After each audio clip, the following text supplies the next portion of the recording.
오늘은 목요일 아침이고요. 오늘 하루 오래간만에 해가 떴는데 이 맑은 날씨가 여러분들에게 하나님의 은총을 누리고 경험하는 하루와 날씨가 되기를 축복합니다. 우리는 주기도문의 이야기, 주님이 가르쳐주신 기도를 하나하나 묵상하고 있는데 특별히 이번 주에는 하나님의 이름이 거룩히 여김을 받기를 원합니다라는 첫 번째 청원을 묵상하고 있습니다. 우리는 하나님의 이름이 그분 이름으로 충분한데 왜 우리가 이런 기도를 드려야 하는가? 주님은 왜 우리에게 이런 기도를 처음으로 드리라고 하시는가에 대해서 생각해 보았죠. 이런 기도를 우리가 드리기 위해서는 우리가 살고 있는 세상, 우리 자신 속마음들이 얼마나 하나님의 처음 창조와 뒤틀리게 왜곡되어져 있는가를 절감하고 아퍼해야만 우리는 이 기도를 진실하게 드릴 수 있다라고 얘기를 했죠. 그리고 우리의 눈에 보일 때, 우리의 상황으로 볼 때는 이것이 절대 회복될 것 같아 보이지 않는 그런 것이 믿음의 눈으로 볼 때 하나님에 의해서 회복될 수 있다라는 믿음을 갖는 것, 이게 저희가 계속 기도를 할 수 있는 원동력이 된다라고도 말씀을 드렸습니다. 그리고 어제는 기도의 내용으로서 하나님의 이름이 거룩히 여김 받는다라는 말의 뜻은 하나님의 하나님 되심이 우리의 삶 가운데, 일상 가운데 드러나는 것이다 라고 말씀을 드렸고요. 그것을 위해서 우리의 기도의 태도가 잠잠히 서서 하나님이 하시는 것을 보는 것, 그리고 그것을 보고 믿을 때에 우리의 삶에 그냥 주어진 삶들을 덤덤하고 뚜벅뚜벅 걸어가는 것이다 라고 말씀을 드렸습니다. 그래서 오늘은 그 뚜벅뚜벅 믿음으로 걸어가는 것, 그것이 무엇일까를 조금 더 구체적으로 생각해 보도록 하겠습니다. 오늘 이것을 위해서 마태복음 5장 43절로 48절을 같이 나누려고 합니다. 제가 읽겠습니다. 또 너의 이웃을 사랑하고 너의 원수를 미워하라 하였다는 것을 너희가 들었으나 나는 너희에게 이르노니 너희 원수를 사랑하며 너희를 박해하는 자를 위하여 기도하라. 이같이 한즉 하늘에 계신 너희 아버지의 아들이 되리니 이는 하나님이 그 해를 악인과 선인에게 비추시며 비를 의로운 자와 불의한 자에게 내려주심이라. 너희가 너희를 사랑하는 자를 사랑하면 무슨 상이 있으리요? 세리도 이같이 아니하느냐? 또 너희가 너희 형제에게만 무난하면 남보다 더하는 것이 무엇이냐? 이방인들도 이같이 아니하느냐? 그러므로 하늘에 계신 너희 아버지의 온전하심과 같이 너희도 온전하라. 아멘. 지금 제가 읽고 좀 여러분들과 같이 생각해 보려고 하는 본문은 산상수훈이라고 하는 마태복음 5장부터 시작되는 산상수훈의 그런 맥락 안에 있습니다.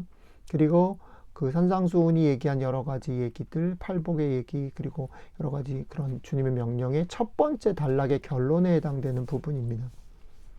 하나님 나라 백성의 삶의 모습을 보여주는 예수님의 이야기는 결국 첫 번째 매듭이 어떻게 지어지냐면 원수를 사랑하는 데까지 이르지 않으면 안 된다라고 말합니다. 원수를 사랑하라는 명령을 얘기를 하시는 건데 그 명령을 설명하는, 원수를 사랑해야 되는 이유를 설명하는 구조를 보면 참 흥미롭습니다.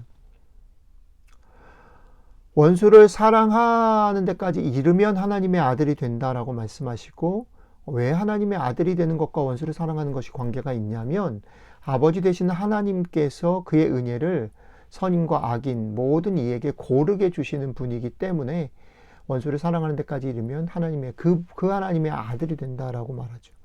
그리고 그것을 어떻게 또 비교해서 얘기를 하냐면 만약에 원수를 사랑하는 데까지 이르지 못하면 이방인, 세리, 어떻게 보면 가장 좋지 않게 평가를 받고 있는 사람들이 사는 삶과 차별성이 구분이 되지 않는다, 다를 바가 없다. 그러니까 원수를 사랑해야 한다라고 역설적으로 얘기하면서 마지막 결론이 뭐냐면 아버지처럼 너희도 온전해라, 이렇게 얘기를 합니다.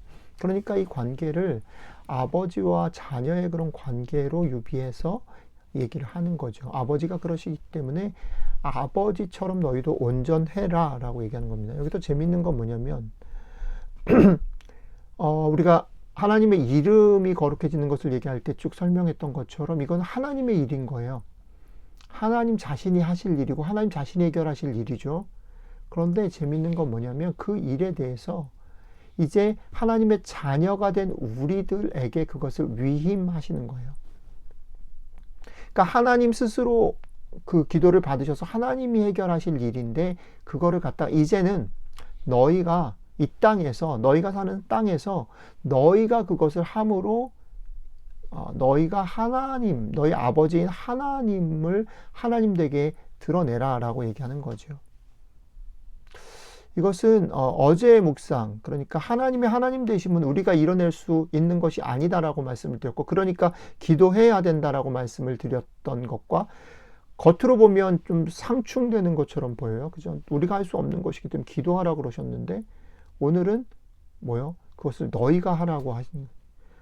그러니까 이게 상충되는 것처럼 보이지만 사실은 이게 어떤 거냐면 주님은 기도가 단순히 입술의 고백이나 청원을 말하는 것이 아니라 이것이 대화이고 이것이 하나님께 그렇게 되기를 원합니다라고 청원할 때에 그것에 대한 응답으로 우리 아버지 된 하나님께서 그래 그러면 너희들이 해도 돼, 할 수 있어 해서 그것을 이루어 주지 않겠니? 라고 다시 돌려주신다는 거죠. 그러니까 우리의 기도가 입술에 그냥 바람이 아니라 다시 돌아와서 그것이 나의 행동으로 맺어지는, 행동할 수 있게 격려되어지고 또 권해지는 것들이 된다라는 거지요.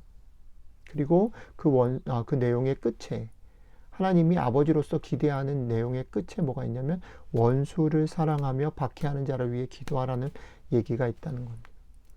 그러니까 이 땅 가운데서 하나님의 이름이 거룩히 여김, 하나님의 이름이 이름답게, 하나님이 하나님답게 높여지는 것, 어떻게든 왜곡되어지고 엉클어진 이 세상 속에, 그래서 안타까운 이 세상 속에, 우리의 삶 속에, 우리의 생각 속에 이것이 회복되어지는 일이 다시 하나님께 올려졌다가 다시 우리들의 삶으로 부메랑이 돼서 내려왔다는 겁니다. 자, 그러니까 이 땅에서 이 기도를 드리면서 여러분들이 아셔야 되는 건 우리가 이 기도를 드릴 때 하나님은 우리에게 이렇게 말씀하시는 거죠.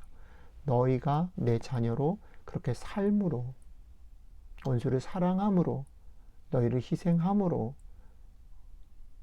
너희의 삶으로 내가 하나님 된 것을 보여줬으면 좋겠다. 오늘 여러분들의 삶 가운데 이 기도를 드릴 때에 주님 제가 그렇게 하겠습니다. 제 삶으로 부족하지만 실패할 수 있지만 잘못하지만 그렇게 하겠습니다. 나를 도와주십시오. 내 삶 가운데서 내 삶을 통해 하나님 되심이 드러나기를 원합니다. 라고 고백하고 살아가는 그런 삶이 되시기를 바랍니다. 기도하겠습니다. 주님, 제가 여전히 부족하고 제가 이룰 수 있는 일이 아니지만 하나님의 은혜가 없이는 할 수 없는 일이지만 그럼에도 불구하고 하나님의 은혜를 붙잡고 하나님의 우리를 향하신 말씀을 듣습니다. 네가 자녀로서 내 이름을 이 땅에서 이름 되게 해주지 않겠니? 예, 주님, 제가 이 믿음을 붙잡고 이 부르심을 붙잡고 오늘 제 삶 속에서 하나님을 하나님 되게 하는 삶을 살아가기를 원합니다. 성령님 우리를 도와주시면 좋겠습니다.